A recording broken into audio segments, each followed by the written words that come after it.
Paper 7, Literatures of India, Mother of 1084, Session number 50, Session titled Mahasweta Devi as a Writer.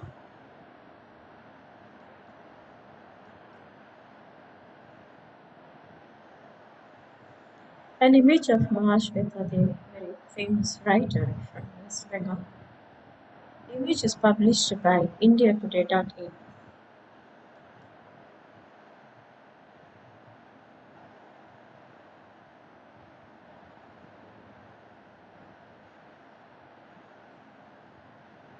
Mahasweta Devi is one of the prolific contemporary Indian writers.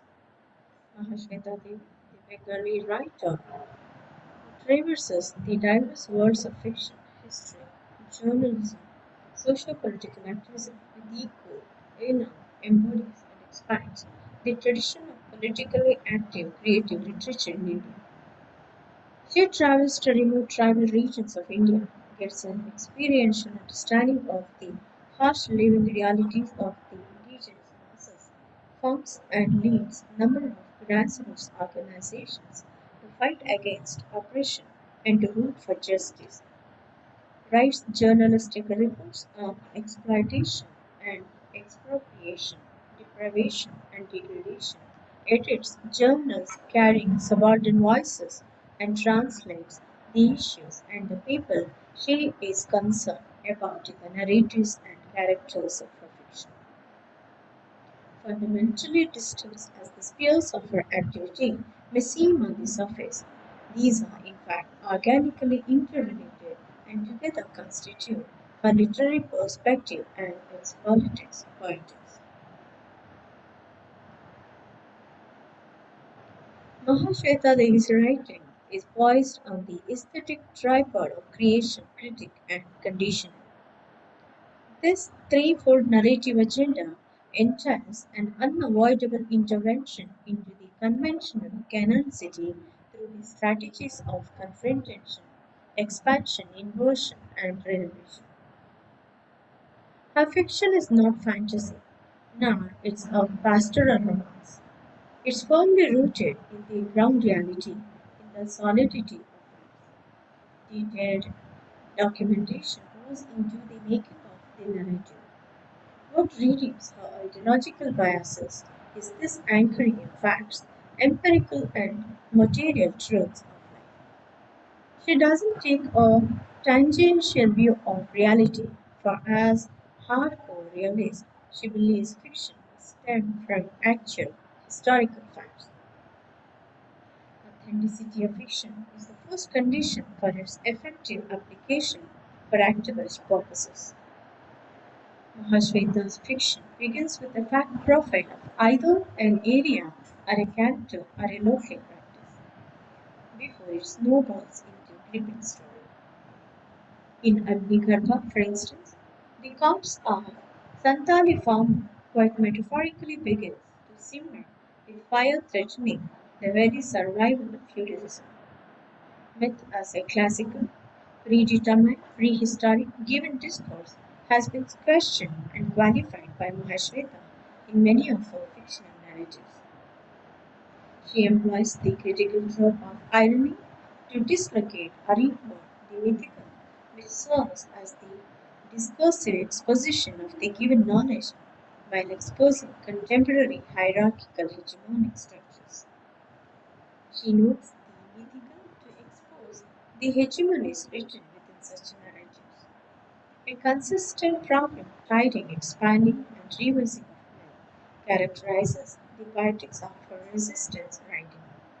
She explores the sites, modes, and extent of resistance within the economies of myth.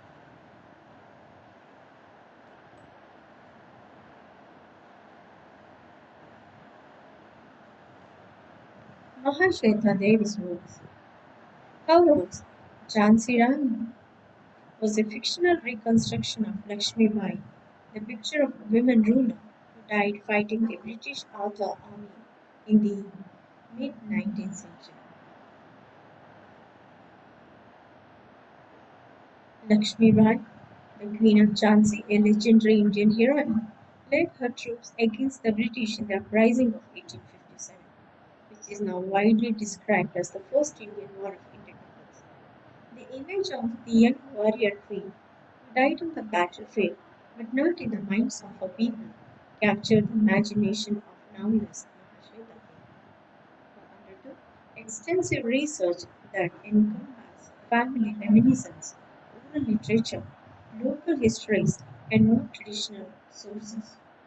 From these, she wove a very personal history of a heroine and unusual woman, widowed at an early age, who grew from a free-spirited child into an independent young leader.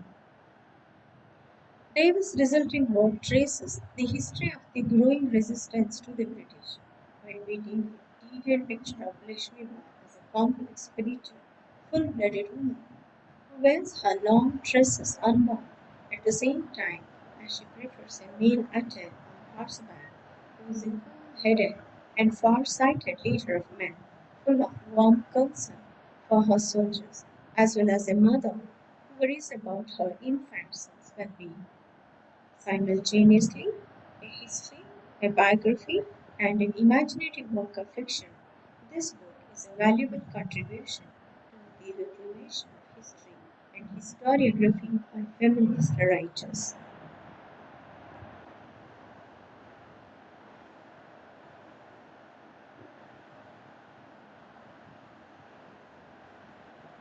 Several of her other early works, such as Amrita Sanchi, written in 1964, and Antha Male, 1967, are also set during the British colonial period. The Naxalite movement of the late 1960s and early 1970s were also an important influence in her work. Devi, in a 1983 interview, points to this movement as the first major event that she felt an urge and an obligation to document. This leftist militant movement attracted participation from students like Davis Chaurashima, mother of 1804, is the story of an upper middle class woman whose world forever changed when her son is killed for his Naxalite beliefs. This book has been made into a Hindi language movie called Hazar Chaurashima by director Govind Bhirani. Some of her prolific works are The Queen of Jhansi, Hazar Chaurashima, Mother of 1084,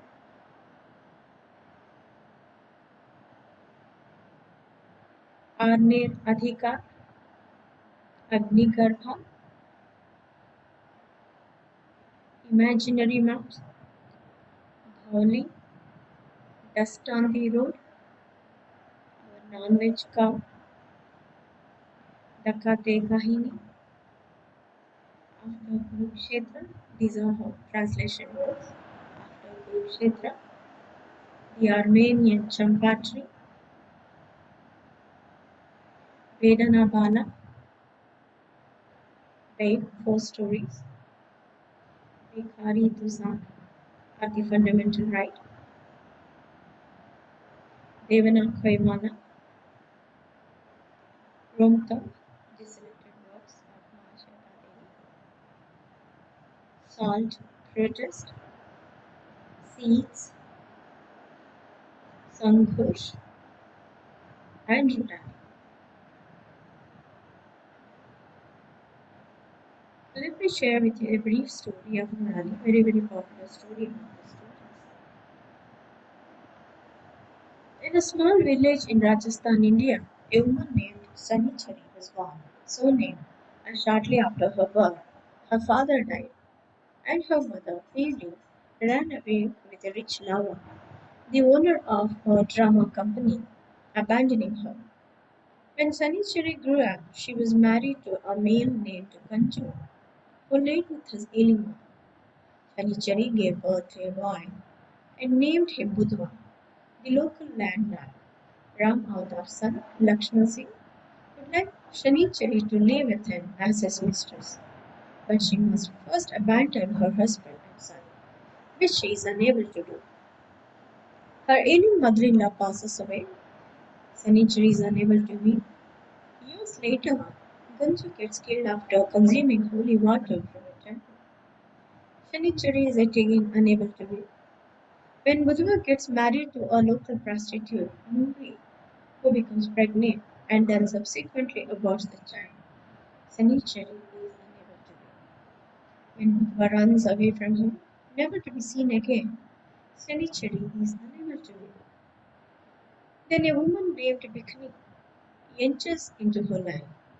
She is called Rudali. Rudali is one who accepts money in turn for loud laments, weeping and beating of the chest when a rich man passes away for a small fee, some milk, oil, and flour. Bipni would like Shanichari also to be Rudali, but Shanichari's eyes are always bright. When Bipni is called for a day in another town, it is that Shanichari receives word that Ram Avatar is no more, and she is called to be Rudali. Knowing fully well that she cannot shed tears, Shanichari does attend the funeral, and ironically, it is here that she will receive the news that may bring real tears over her eyes, and that day she weeps.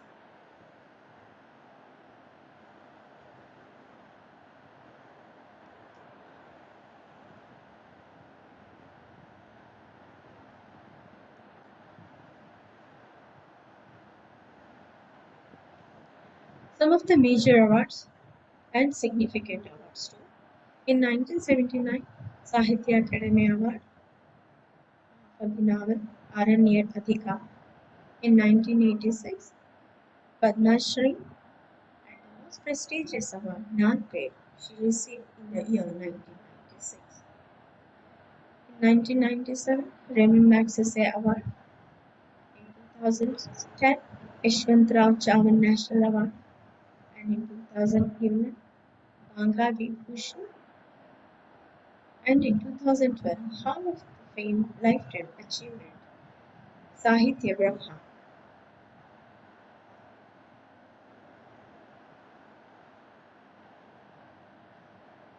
Thank you.